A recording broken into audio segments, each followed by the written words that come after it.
Carson Daly remembered his late mother on the anniversary of her death with a poignant poem he said really saved him when he was in the grip of crippling grief after losing her. Carson shared a poem on Instagram on September 17 along with an in-depth remembrance and photos of him with his mother, Patty Daly Caruso, who died at 73 of a heart attack in 2017. "My mom died 7 years ago today," he wrote.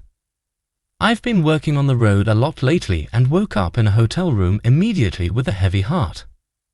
My first thought was to swing by church and say a few prayers or just dedicate some time today to reflect on her greatness and my gratitude that she was my mom.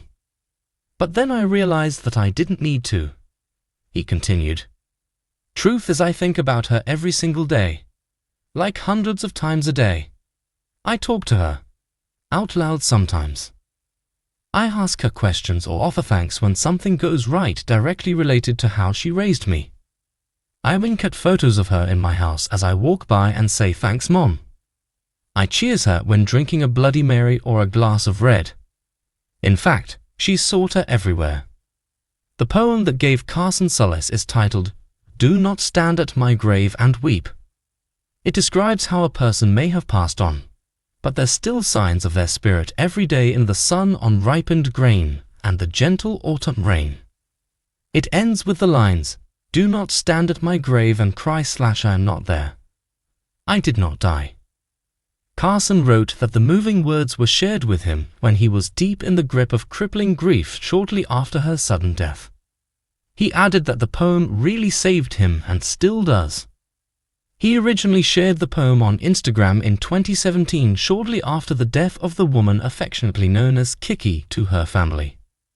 A parent of 4 children himself, Carson, 51, finds himself regularly thinking of his mother's influence on his own life. "I've found great peace and comfort in pretty much just pretending like she's still alive," he wrote. "We just don't see each other or text anymore. But how often was that really? Why would all the other thoughts and feelings just stop? They don't have to. It's a choice I have. And I choose to honor her still just as much as I ever have." Carson has also kept her memory alive by often speaking about her life with his teenage son, Jackson, and daughters Etta, 12, London, 10, and Goldie, 4, with his wife, Siri Daly. Patty was a longtime California TV personality whose strength in enduring the death of Carson's father from bladder cancer in 1979 became an ongoing inspiration to her son. "When my kids are in school plays, I accept the feeling of pride I know she has," he wrote. "Not would have had. She is there. For all of it. I talk to my kids about her often, so they'll never forget the love she had for them. I speak about her as if she's across the country."